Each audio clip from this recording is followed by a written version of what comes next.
Don't you dare talk to her like that! The words, trembling yet fierce, sliced through the marble air of the Alcott mansion like a bell. Everyone froze, Naomi included. The little girl who had spoken, Ella, stood with her tiny fists clenched, eyes blazing with tears.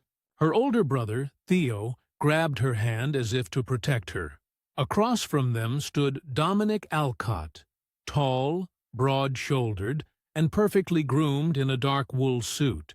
His expression was one of stunned disbelief, as if a servant's voice had just spoken through his own daughter's mouth. "What did you say?" His tone was quiet, lethal, the kind that made grown men stutter in business meetings. Ella sniffed, defiant. "You don't yell at Miss Naomi. She loves us." Naomi froze beside the children, her heart pounding. Her apron was streaked with soil from the garden, her dark curls frizzing at the edges from the afternoon sun. Moments ago, laughter had filled the estate, the kind of laughter that used to make the walls sing. But now, the sound hung shattered between them. Dominic's gaze fell on Naomi. "You were supposed to keep them disciplined. Not whatever this circus is." He gestured to the garden around them. Overturned flower pots, paintbrushes, two barefoot children covered in dirt, and giggling streaks of color. Naomi's lips parted, then closed again. She wanted to explain that Theo had nightmares and Ella had been lonely, and that planting flowers was her way of helping them find joy again. But his stare, sharp as frost, pinned her in silence.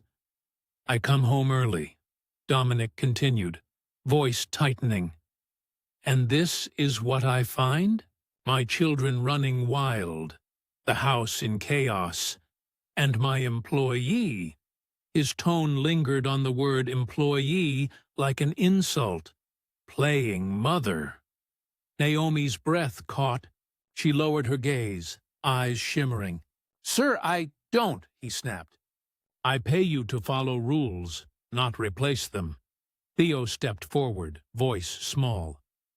"Daddy, she didn't—" Dominic cut him off, his jaw clenching. "Go inside." For a long, unbearable moment, the three stood in silence. Billionaire, Maid, and two trembling children. Naomi finally nodded and led the children back toward the house. Her hands shook as she brushed dirt from Ella's dress, forcing a small smile. "It's all right, baby," she whispered. "Go wash up. I'll be right there." Ella looked up at her with wide, fearful eyes. "Is Daddy mad at you?" Naomi hesitated. Sometimes grown-ups get upset when they don't understand things yet.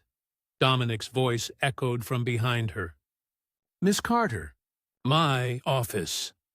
Now." The office was a study of intimidation. Walls lined with dark mahogany, heavy books, and the faint smell of cigars. Dominic stood behind his desk, arms crossed, while Naomi stood in the doorway, clutching her apron. He didn't sit. He didn't smile. "How long have you been with us?" 2 years, sir." "And in those 2 years, did you ever think it appropriate to let my children—" He gestured vaguely. "Turn my home into a playground?" Naomi swallowed hard. "With respect, sir, they've been very lonely. They don't see you much. The garden makes them happy. It's the first time they've laughed in weeks." Dominic's brow furrowed. "You think I don't make them happy?" Her eyes softened, cautious. "I think they need you, sir. Not your money. You." For a moment, something flickered in his face. A small, almost imperceptible shadow. Then it was gone. "That's enough." He straightened his tie, reclaiming his composure. "You're here to maintain order, not to philosophize. Do your job, Miss Carter, and do it quietly." Naomi nodded, holding her dignity like fragile glass. "Yes, Mr. Alcott." As she turned to leave, Dominic's voice followed, lower this time. "And keep your distance from my children's emotions. They've lost enough already." That last sentence struck her heart like a stone. They've lost enough already. It told her everything she needed to know. The grief he buried, the guilt he refused to touch. She left the office silently, closing the door behind her. That night, after the house had gone quiet, Naomi tucked Theo and Ella into bed. The moonlight pooled over their blankets as she read softly from Goodnight Moon. "Do you think Daddy hates you?" Theo whispered. Naomi paused mid-sentence. "No, sweetheart. Your daddy doesn't hate me. He just doesn't know how to love softly yet." Theo frowned, puzzled. "How do you love softly?" She smiled, brushing his hair back. "By listening. By being kind, even when someone isn't kind back." Ella, already half asleep, murmured, "Like you do?" Naomi's chest tightened. She leaned down and kissed their foreheads, whispering, "Exactly like that." Down the hall, Dominic stood in the doorway unseen, watching her. He had come to tell the children good night, a duty that felt strange and awkward after so long. But when he saw Naomi sitting by the bed, her dark silhouette framed in moonlight, her voice low and soothing, he stopped. For a moment, something inside him cracked. The house that had always been so perfectly silent now felt alive. Alive because of her. He turned away before she noticed him, retreating to his study. When he closed the door, the silence came back, heavier this time. He sat in the dark, staring at an old photograph of his late wife on his desk. Her smile had always been warm, unguarded, the opposite of him. "I'm trying," he whispered to no one. "I just don't know how anymore." Outside, through the crack in the curtains, Naomi could be seen standing at the window of the children's room, looking out at the garden. The moonlight reflected off her face, serene, sad, and somehow stronger than he'd ever felt. For the first time in years, Dominic Alcott didn't feel in control. He felt human. The next morning arrived drenched in quiet tension. Sunlight spilled across the marble floors, catching dust motes that danced in the stillness. The children ate breakfast without laughter. Naomi stood behind them, attentive but subdued, while Dominic read the Financial Herald at the head of the table, pretending to ignore the silence he himself had created. He didn't like how heavy the air felt. It pressed against his chest. He told himself it was irritation, not guilt. "Eat your eggs, Theo," he said curtly, not looking up. Theo stared at his plate. "I'm not hungry." Dominic's paper rustled. "Excuse me?" Ella's small voice piped up. "He's sad." Dominic folded the paper slowly, lowering it onto the table. His blue eyes lifted toward Naomi, cold and assessing. "Miss Carter, I'd like to speak to you again after breakfast." Naomi's throat went dry. "Yes, sir."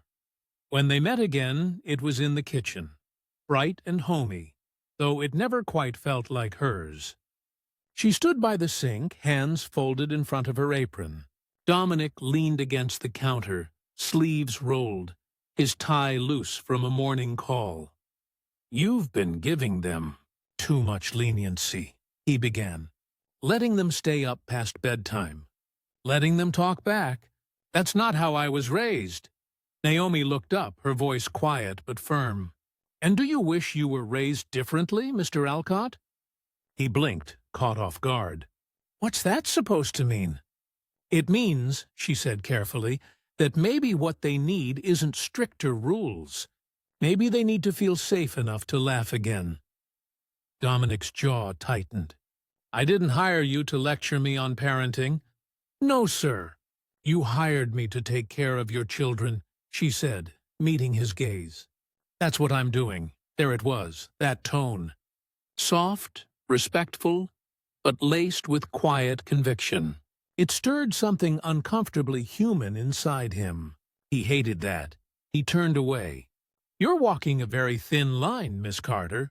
Naomi exhaled, forcing a small smile.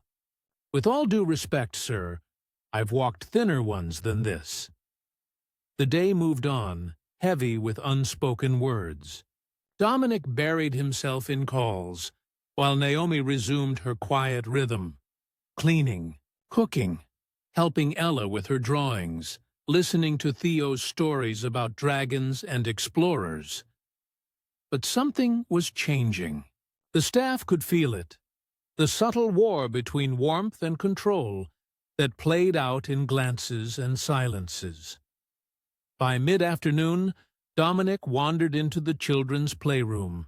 He told himself it was to check that the new tutor's materials were organized. But the truth was, he'd heard laughter again.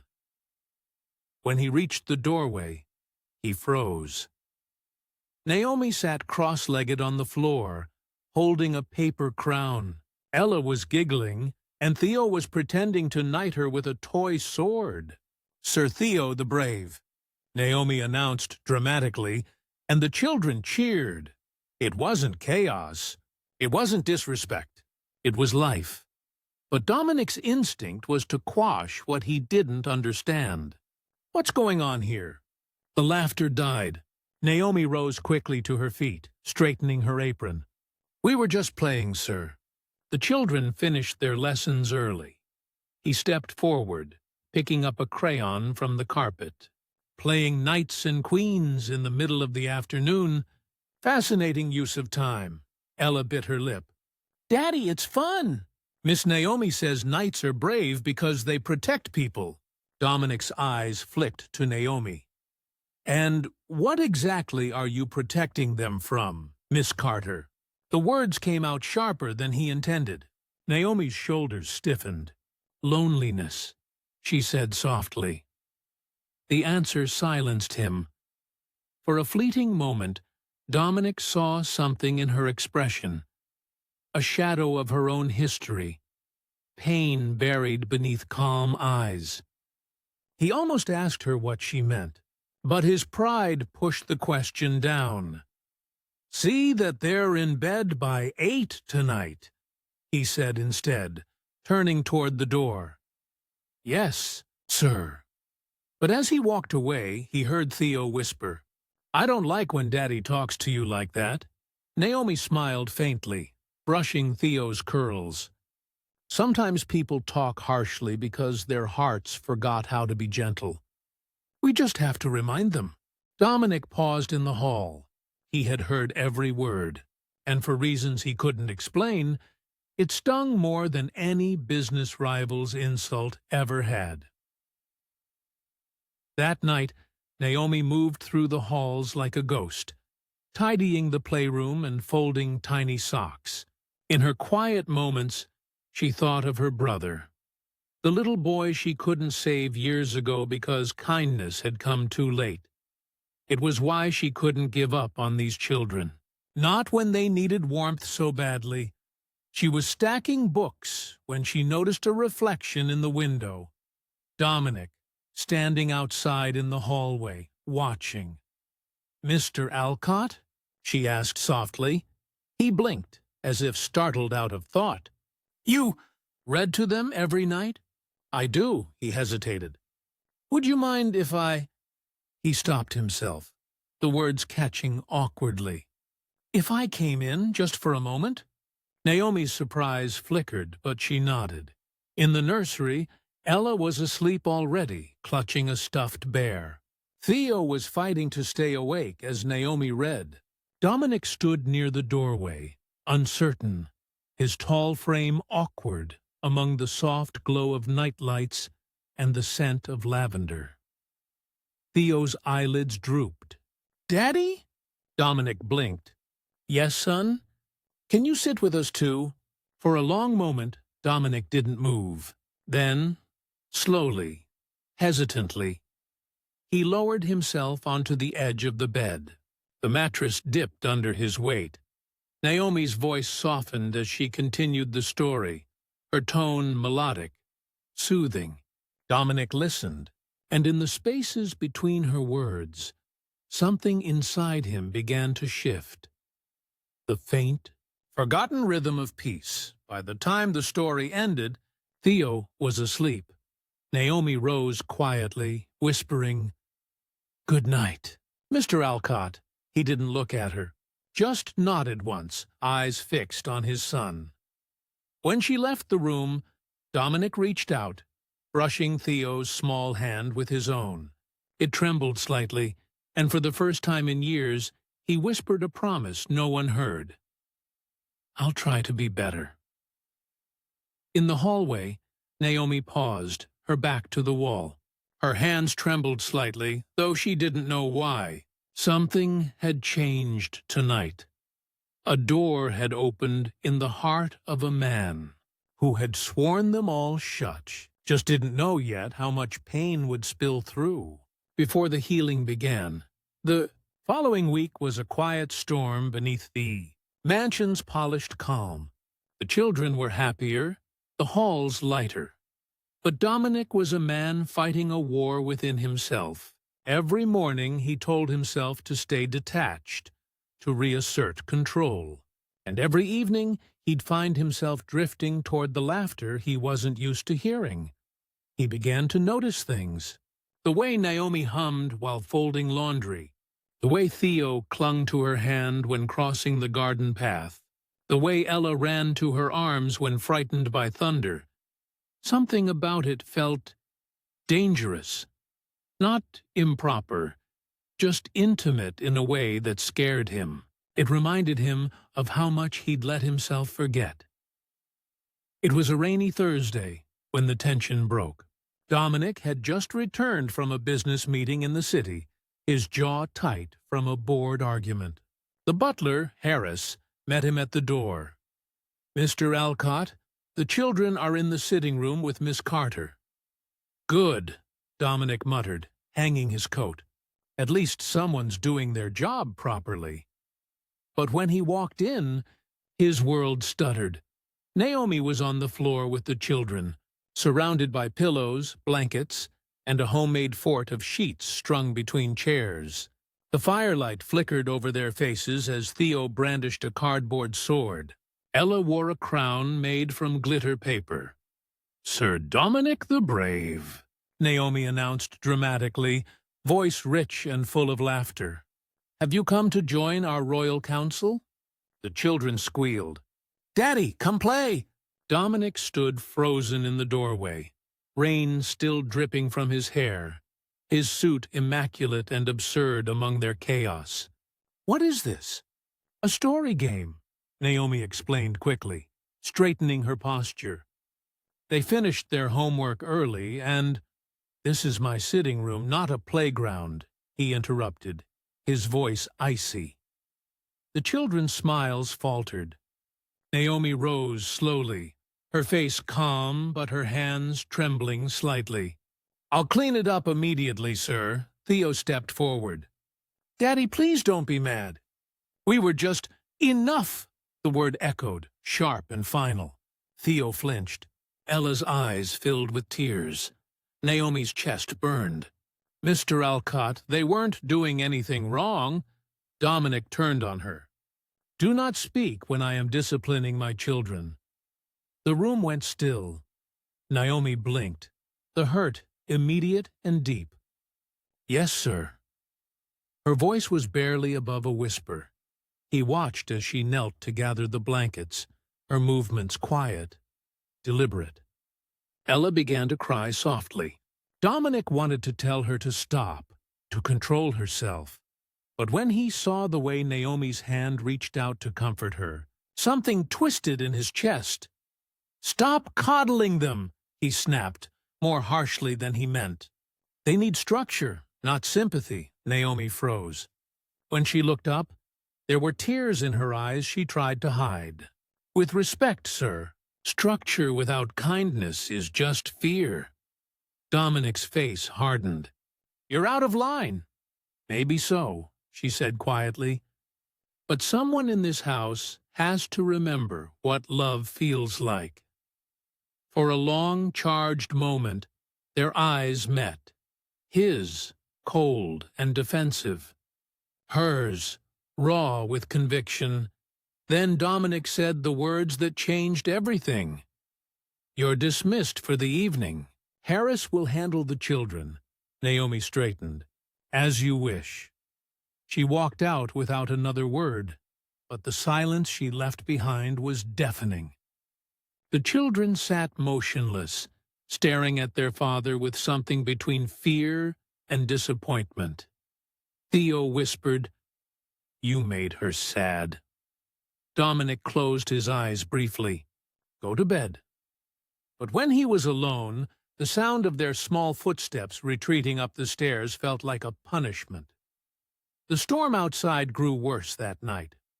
Rain lashed against the windows, thunder rolling in slow, angry waves. Dominic sat in his study with a glass of scotch, staring at the flickering fire. He told himself he'd done the right thing. He was protecting his authority, his house, his image. But beneath that, a different voice whispered, "You're protecting your pride." He remembered Naomi's words. "Structure without kindness is just fear." The truth of it gnawed at him. At midnight, unable to sleep, he went to check on the children. Theo's bed was empty. Panic flickered through him. He hurried down the hall, following faint noises toward the garden. When he stepped outside, he found them both there, under a wide umbrella, standing in the drizzle. Naomi was kneeling beside Theo, showing him how to pick up the wind-fallen petals from their flower beds.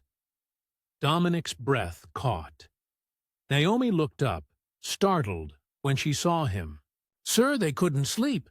The thunder scared them."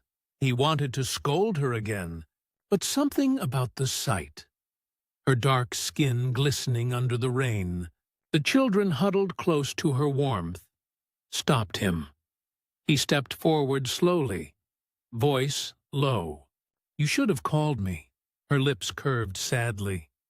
"They don't call for you when they're afraid, sir. They call for me." The words hit him like a blade. He didn't answer, just stood there, drenched, watching her gather the children and guide them back inside. As they passed him, Ella looked up and whispered, "She makes the thunder less scary." When they were gone, Dominic stood alone in the rain, the storm pounding against his chest like judgment. Later, in the quiet of the kitchen, Naomi was drying the children's clothes by the stove. Her fingers were trembling slightly.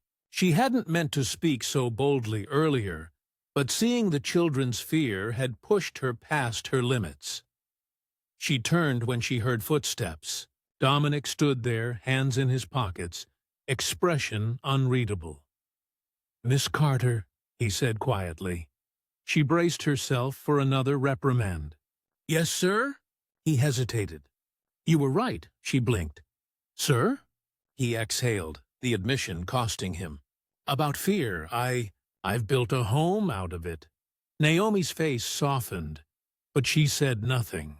She just nodded once, respectfully. "I don't know how to fix that," he continued, almost to himself. Naomi's voice was gentle. "Start by listening. Children forgive faster than adults." He looked at her then, really looked, and saw not a servant, but a woman of immense grace standing barefoot by the stove, her presence turning the cold kitchen into something human again. "Good night, Miss Carter," he said finally. "Good night, Mr. Alcott." When he left, Naomi's composure cracked for the first time. She pressed a trembling hand to her mouth and let a single tear fall. Because even when he softened, Dominic Alcott still didn't see her pain, only his own reflection in it. "Miss Carter, I think you should take a few days off." The words landed like a hammer against Naomi's chest. It was the next morning. The rain had cleared, leaving the garden glistening. Dominic stood by the window of his study, sunlight striking the sharp planes of his face. He didn't turn to look at her as he spoke. "Sir?" she asked softly, though she already knew what was coming. He sighed, adjusting his cufflinks with precision. "You've become too emotionally involved. The children rely on you more than they should. It's unhealthy." Her hands gripped the edge of her apron. "Unhealthy?" "Yes," he said flatly. "They need to learn resilience, not dependence." Naomi felt her heart splinter. "Mr. Alcott, with all due respect, you can't build resilience by taking away love." He turned then, finally meeting her eyes. "I didn't ask for your philosophy. I asked for space." The silence that followed was thick and heavy, full of all the things neither dared to say. Naomi nodded slowly. "I understand, sir." She turned to leave before he could see her tears. The children didn't take the news quietly. When she told them she'd be gone for a few days, Theo shook his head violently. "No, you can't leave!" "I'll come back, sweetheart," Naomi promised, kneeling beside him. "I just need a little rest." "But you always say family stays together," Ella whispered, her small voice trembling. "Aren't we your family?" Naomi's throat closed. She forced a smile that didn't reach her eyes. "You'll always be in my heart. But right now, you need to be brave for Daddy, okay?" Theo looked at her like she'd broken something sacred. Upstairs, Dominic listened from the landing, unseen. Each word dug into him like a thorn. He'd told himself this was the right choice, that boundaries were necessary, that the line between employer and caretaker had blurred too far. But when he heard Ella's sobs, guilt began to gnaw at the edges of his certainty. That night, the mansion was unbearably still. Naomi packed her small bag, folding her uniforms neatly, her heart heavy. The walls around her, once filled with laughter and warmth, now felt like stone. Harris, the butler, lingered by the door. "You've done wonders here, Miss Carter. It's not my place, but—" "He'll regret this." Naomi gave a tired smile. "Maybe. Or maybe some lessons take longer to learn." She left quietly, before the children could wake. But when morning came and they found her gone, the house erupted in grief. Ella refused breakfast. Theo locked himself in his room. Dominic's composure began to fracture. He tried to distract himself with work, but every sound reminded him of her. The faint humming from the kitchen, the smell of cinnamon in the air, the soft laughter that used to echo down the halls. Without her, the mansion reverted to its old self, immaculate, cold, and unbearably lonely. 3 days later, Dominic threw a corporate gala at the estate, an event he'd planned for months. Politicians, investors, and CEOs filled the glittering hall, toasting his latest business acquisition. Cameras flashed, champagne flowed. Everything looked perfect, except his children.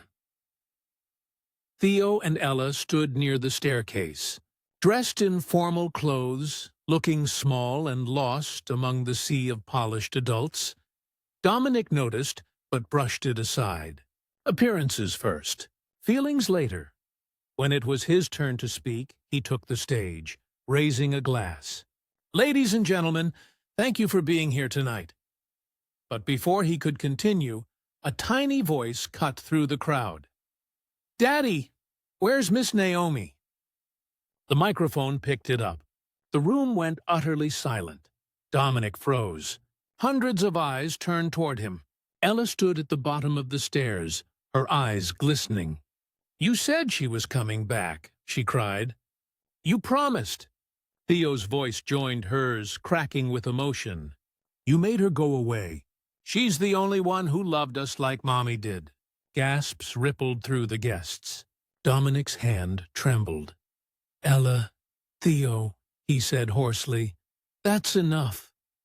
But Ella shook her head, tears streaking her cheeks. "No, you don't get to tell us to be quiet anymore." The room had gone dead still. Waiters froze mid-step. Cameras hung forgotten. Dominic's throat closed. He felt the weight of every stare, every whisper, the image of the untouchable billionaire crumbling under the raw, unfiltered truth of two grieving children.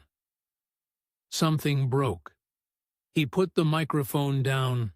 His voice, when it came, was nothing like the man they knew. "They're right," a murmur swept through the crowd. "I've built walls so high," Dominic said, his voice unsteady, "that I didn't realize I'd locked my own family inside them. I fired the only person who made this house a home." Gasps.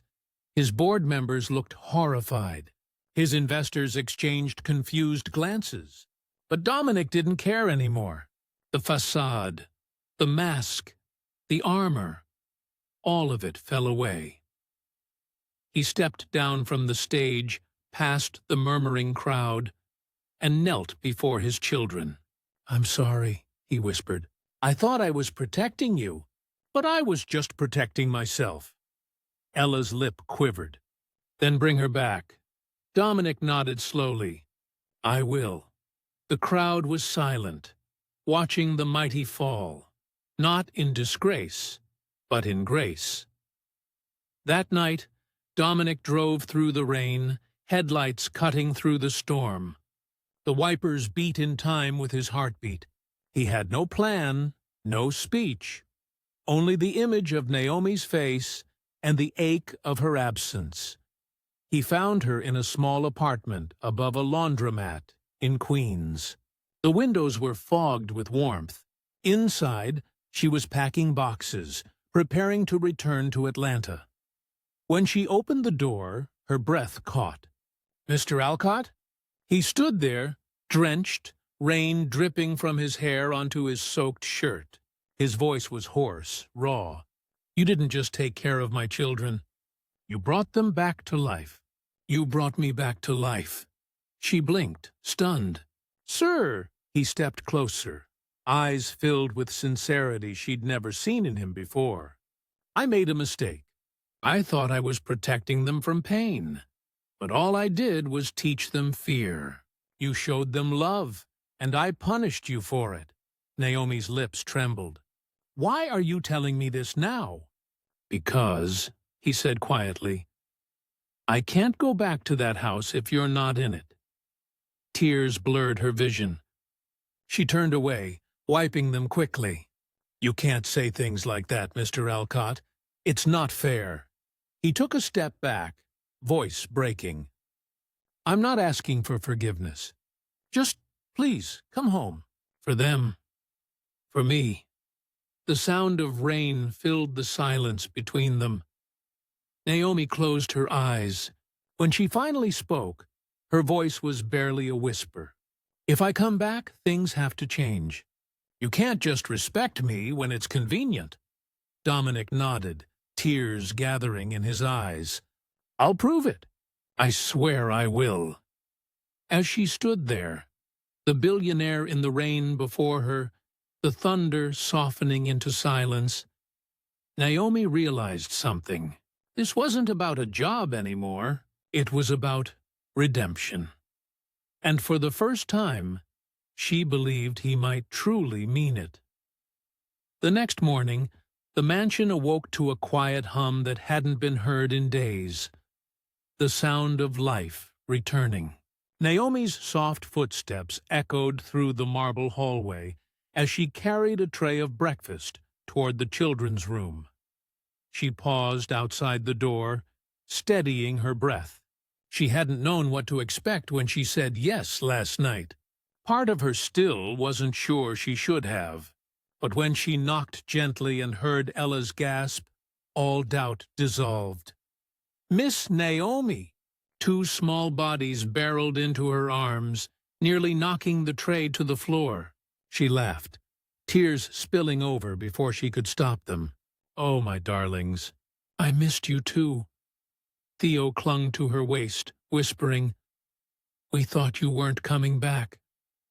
"I almost didn't," Naomi said softly, smoothing his curls. "But someone came to find me."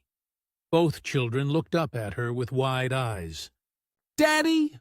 She smiled faintly. "Your daddy." Downstairs, Dominic stood in the foyer, still wearing last night's exhaustion. His usual sharpness was gone, no suit jacket, no tie, just an open-collar shirt and sleepless eyes. When Naomi entered the room, the air shifted. He turned to her, hesitant, like a man approaching holy ground. "You came." "I said I would," she replied simply. Dominic nodded, exhaling a breath he hadn't realized he was holding. "I owe you more than I can say." She folded her hands. "You owe your children honesty, Mr. Alcott. The rest will follow." He nodded again, his expression raw. "Then that's where I'll start." That afternoon, Dominic gathered the household staff, cooks, drivers, tutors, and Harris the butler, in the grand foyer. They stood in uneasy silence, unused to seeing their employer without his usual authority. Naomi lingered near the staircase, unsure why she'd been asked to attend. Dominic looked around the room, hands clasped behind his back. "I've been unfair to all of you," he began, voice steady but quiet. "For years, I've treated this house like a company, and the people in it like subordinates. That ends today." The staff exchanged stunned glances. He turned toward Naomi, his voice softening. "Miss Carter reminded me that this isn't just a house. It's a home, and I intend to start treating it, and all of you, that way." Naomi's breath caught. He wasn't just apologizing privately. He was doing it publicly, humbling himself before the very people who'd feared him. Harris, ever the dignified butler, cleared his throat. "Sir, that's most gracious of you." Dominic nodded. "It's not gracious. It's overdue." Then he faced Naomi directly. "Miss Carter, I dismissed you unjustly. In doing so, I hurt my children and disrespected your dignity. I can't undo that, but I can promise it will never happen again." The staff fell silent. It wasn't just an apology. It was a man dismantling his pride brick by brick. Naomi blinked rapidly, struggling to speak. "Thank you, sir. That means more than you know," he nodded once. "I know." The days that followed were slow and tender, like sunlight after rain. Dominic began to appear in unexpected places, reading to Ella before bedtime, helping Theo build model ships, even joining Naomi in the garden where it had all begun. At first, it was awkward. He didn't know how to dig a hole properly or tell a bedtime story without sounding like a board presentation. But Naomi guided him patiently, her laughter soft and sincere. One afternoon, as they planted new marigolds, Dominic paused, watching her hands press the soil with gentle precision. "You make everything look easy," he murmured. She smiled, without looking up. "That's only because I've had to." He studied her face, the curve of her cheek, the sunlight warming her dark skin. "Do you ever get tired of being the strong one?" She looked at him then, eyes reflecting something deep and weary. "Every day. But strength isn't about never feeling tired, Mr. Alcott.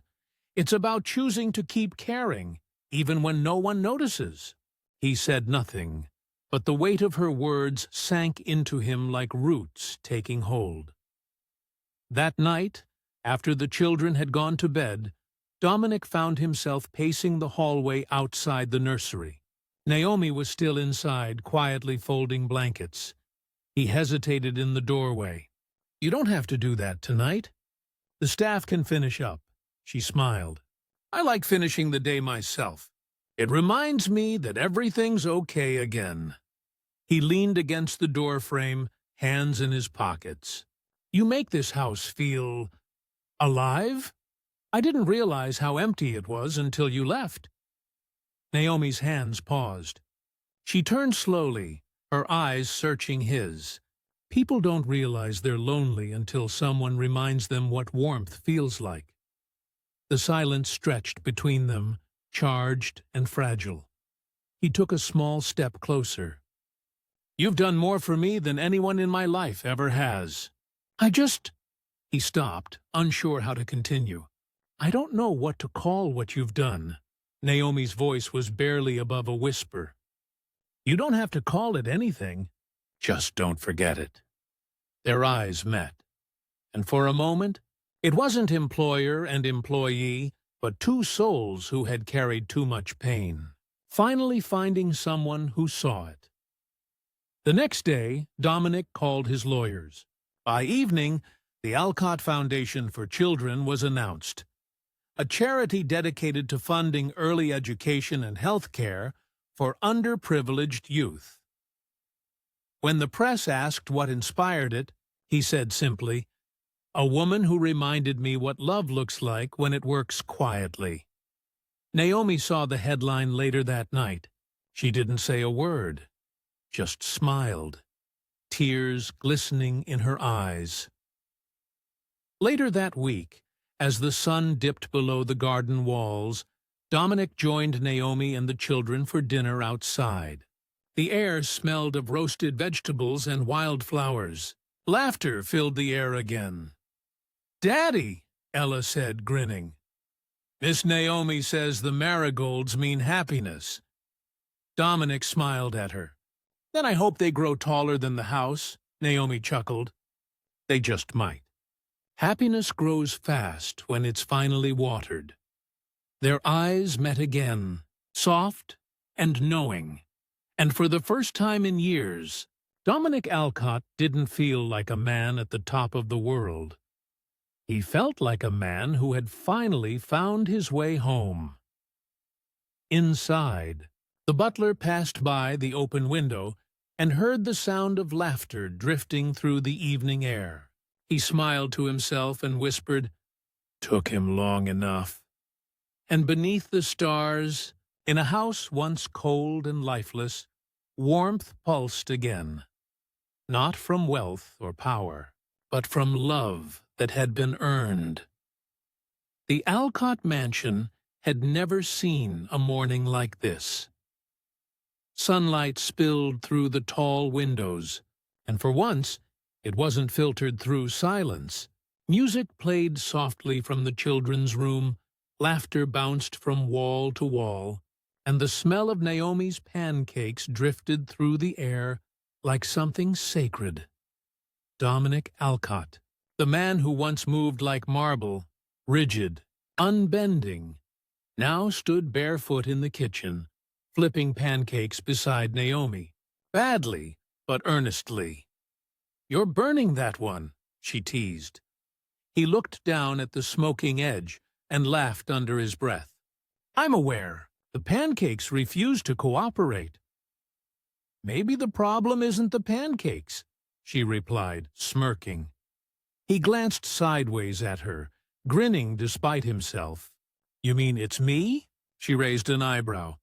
"You said it, not me." Their laughter filled the room. It was quiet, real, the kind of sound that spoke of healing, of people learning each other's rhythms after long silence. But not everyone welcomed the change. That afternoon, Dominic's business partner, Victoria Hensley, a sharp, elegant woman in her 40s with eyes like polished steel, arrived at the mansion unexpectedly.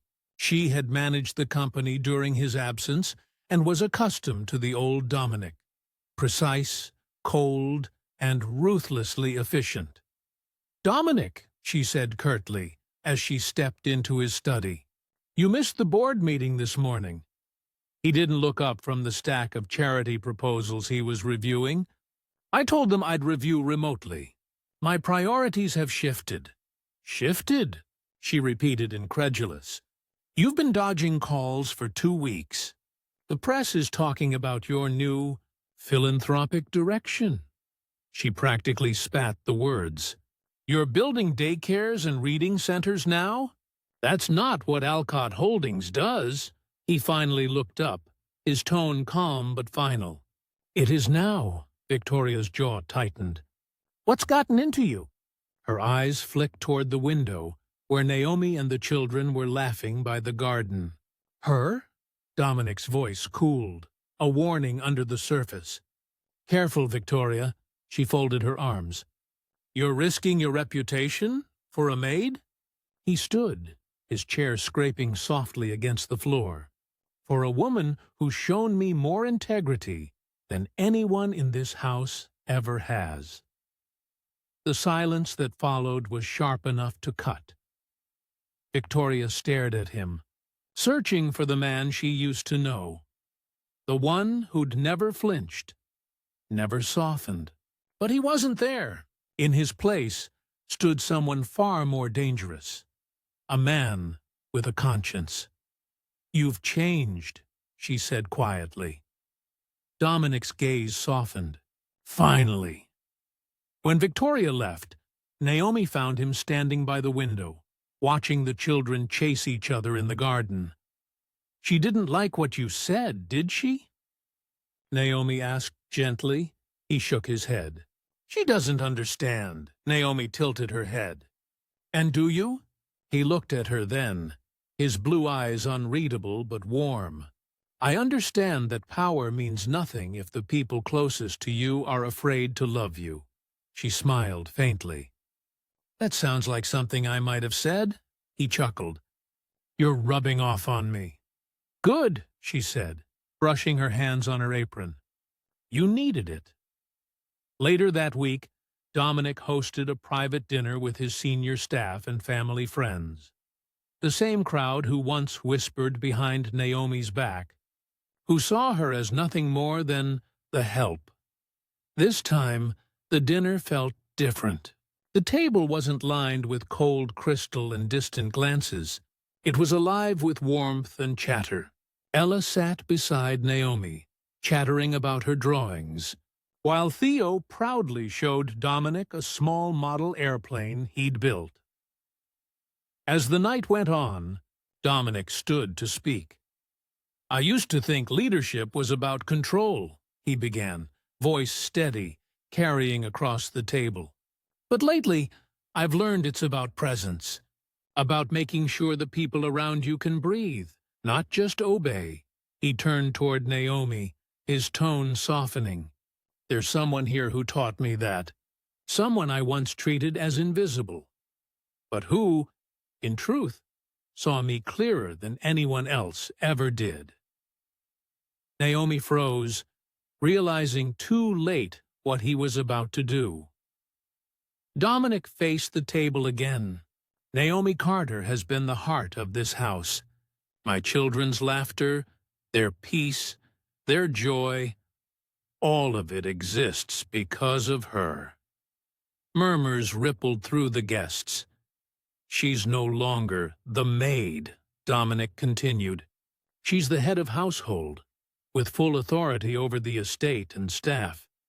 Effective immediately. The room fell silent. Naomi stared at him, stunned. Mr. Alcott, He met her gaze, eyes glistening. Dominic, he corrected softly. Please. Her lips trembled, words failing her for once. From the far end of the table, Victoria, who had returned out of courtesy, watched the exchange with something like reluctant admiration. She leaned back, murmuring, Maybe power can be human after all. After dinner, as the guests left, Naomi stepped out onto the terrace. The night air was cool, and the garden lights shimmered like fallen stars. Dominic followed quietly, standing beside her.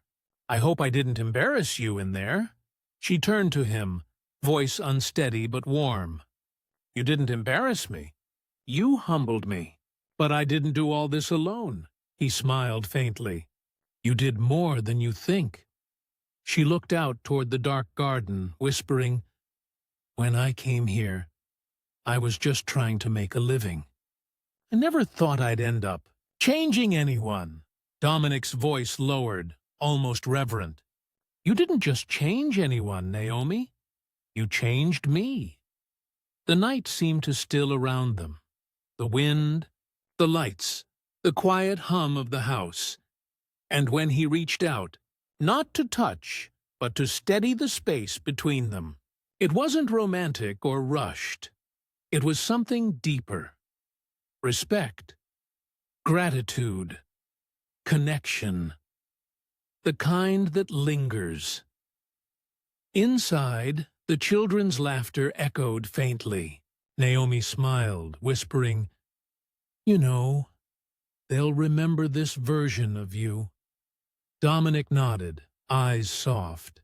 "Then I'll make sure he's worth remembering." That night, before bed, Dominic stood in the hallway again, watching as Naomi tucked Ella and Theo under their blankets. Her voice carried through the door, soft and soothing. "Good night, my loves." When she turned, she found him there, smiling quietly. "Everything all right?" "Mr. Al—" "Dominic," he said again. She laughed softly. "Dominic." He nodded toward the children. "Thank you for giving them back their childhood."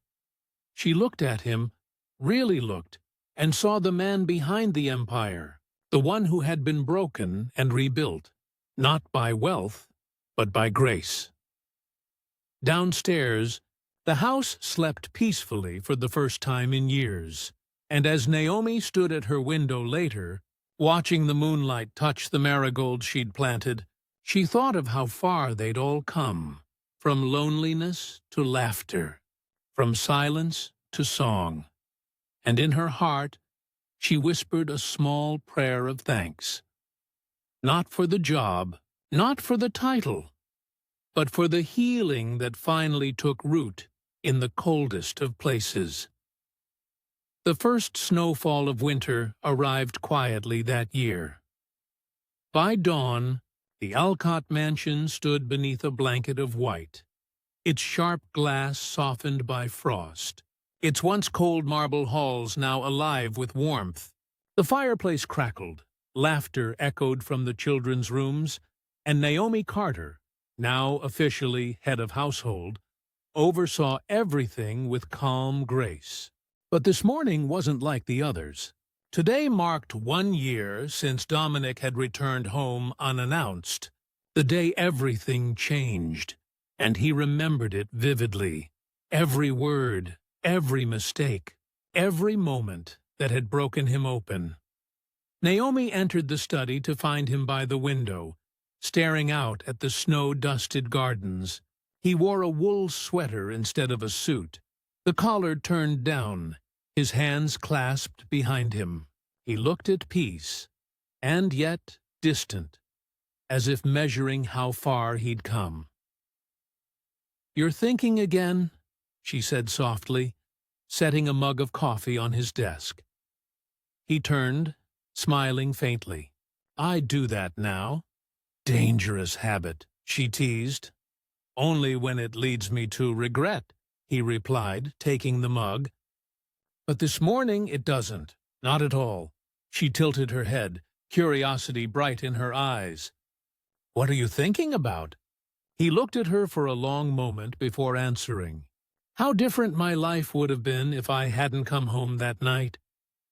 Naomi's gaze softened. "You would have been fine, Mr. Al." He raised a finger. "Dominic," she chuckled. "You would have been fine, Dominic." He shook his head. "No, I would have been empty."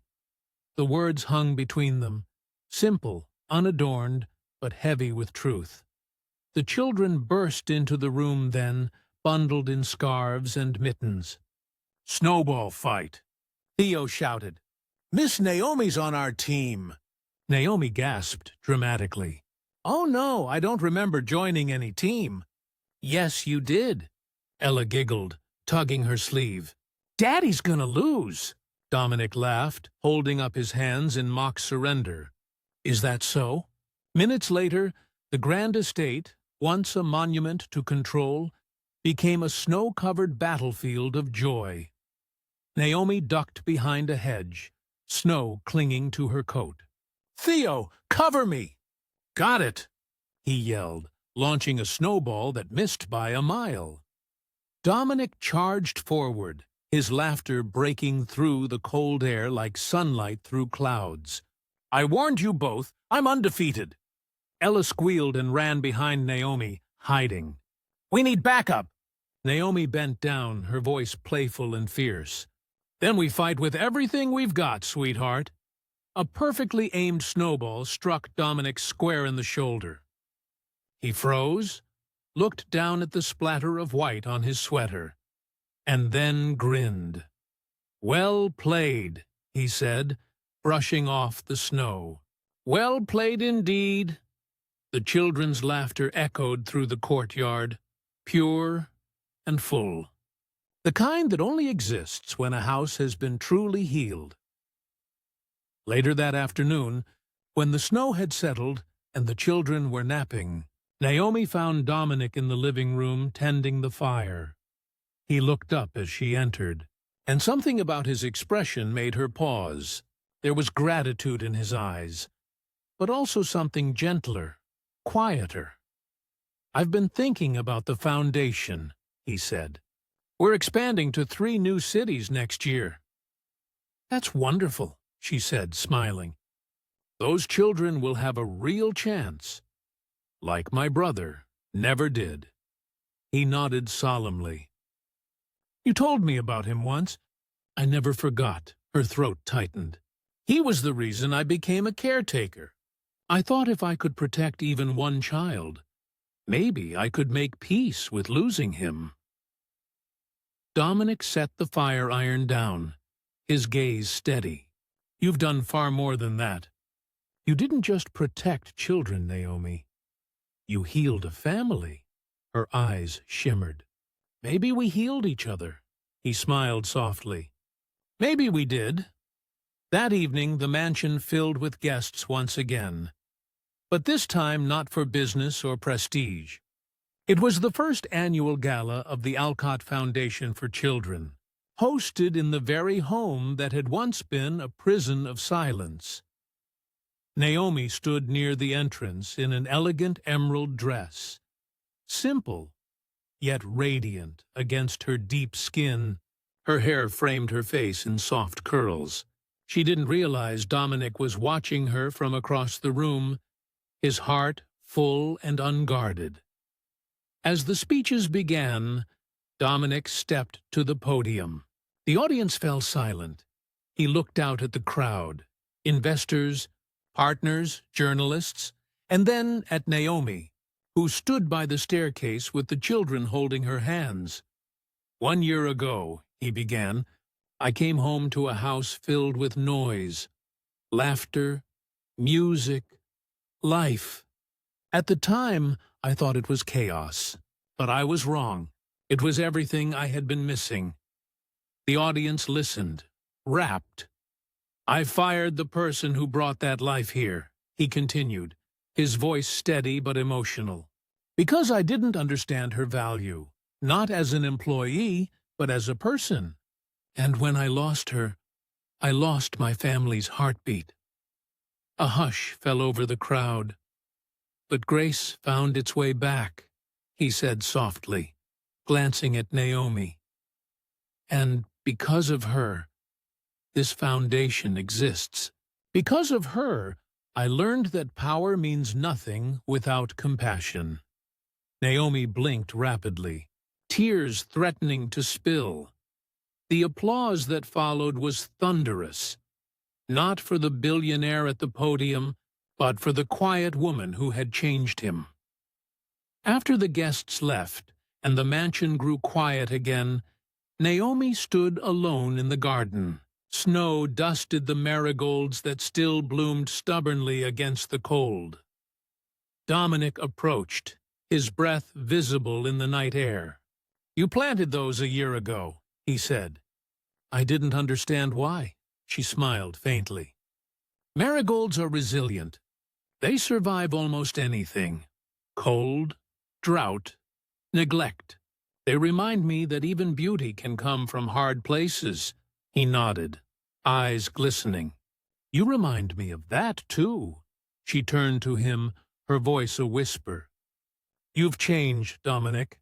He stepped closer. "You showed me how." For a long moment, they stood in silence, snow falling softly around them, light flickering from the windows. Then Dominic said quietly, "Naomi, I don't know what tomorrow looks like, but I know this house, my life, would be empty without you in it." Her eyes filled again, but this time with something gentler than tears. "Then let's keep it full," she said. He smiled. "Together?" She nodded. "Together." The camera of this unseen movie would linger then, on their silhouettes in the snow, on the laughter drifting faintly from inside, on the marigolds standing proud against the frost.